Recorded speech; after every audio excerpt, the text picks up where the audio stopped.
The JRIS65, a budget-friendly, flexible, and variable-sounding custom keyboard, and one that I'm personally excited for. My Key Club produces this board, and you can find their interest check as well as their Discord linked below. There's no set group by date as of recording, but there will be over 300 units. And as far as pricing goes, there's also no solidified pricing yet, but the ceiling set by My Key Club is $250, so keep that in mind with a grain of salt. Unboxing, it comes in this sleek little carrying case, and inside we have the keyboard itself with what looks like the various foams inside, a coiled cable, the various gasket socks, feet, protective covers for the weight. Mine came with an alu and palm plate with relief cuts. There's the solder 1.2mm PCB with an included tape mod sheet, but no stabilizer shims. There's also a hot swap PCB if that catches your fancy as well, and the color that I got is E-white with a PVD mirrored chroma weight.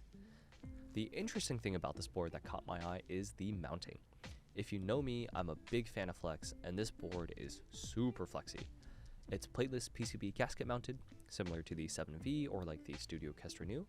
The PCB is daughterboard mounted, and there's also an option for a Bluetooth hot swap PCB as well. As far as the gasket socks go, you can use either the long boy socks or the small little nublets.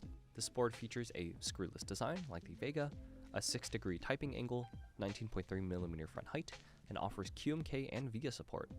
There are also a ton of variations you can choose from for case color, as well as a PVD or anodized alu weight as well.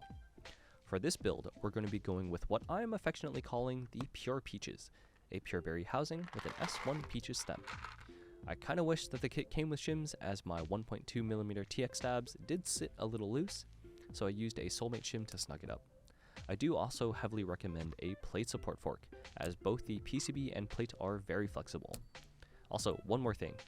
Like other screwless keyboards, you may run into interference with the top and bottom row switches when trying to assemble the case, so either try to finesse it on, cut the corners of the switches, or just brute force your way on. Aesthetically, I think this board is non-offensive and reference. I understand the laser engraved weight saves on cost, which is probably offset by the PVD coating. If I didn't pick the board up, it would look just like my Vega. But personally, I'm a fan of the 2 split weights, an even bigger fan of PVD coatings. One thing I personally don't like is the overhang on the top and bottom case in the front, but that's just me. It's a little tall, but it's no Ori, and a wrist rest fixes it right up. Still comfortable.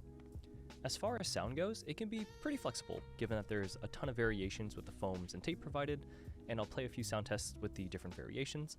And let me preface that this board can pretty much do it all. It can be a deep fucking board, and I hate this phrase, docs, if you stuffed it with foam to kill any character that I might have, or pairing with an Alu Plate and no foam, get decently clacky on my polished blacks.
I think it's honestly pretty impressive that they were able to make this board sound so good with no foam, given how airy the inside of it is as well, with the flex and relief cuts. Personally, I would recommend no foam with the palm plate, as I think this brings out the most that the board has to offer. I did build my personal unit Plateless, and it suffers from the same issue as my Plateless Vega, bottoming out.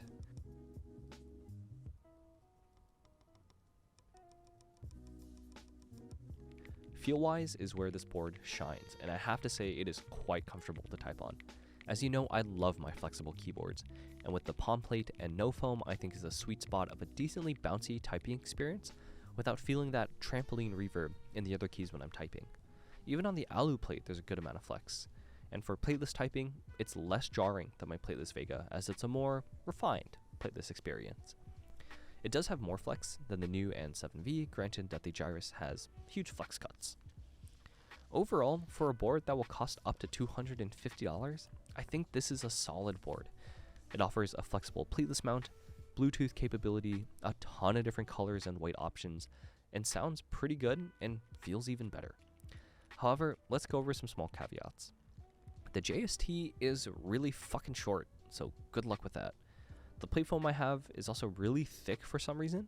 You have to heavily compress the switches to get them to sit properly, so have fun trying to level out your board. The feet also aren't the best one-to-one fit. It's slightly smaller, but that's just nitpicking. And finally, the lack of shims. Putting that aside, I would say if you're in a spot financially to support another keyboard, maybe take a look at the JRIS. It's definitely one that I'm on the lookout for when the group buy comes out. That's all I got for you guys. Let me know which variation you like down below. Thanks, and have a good one. Bye.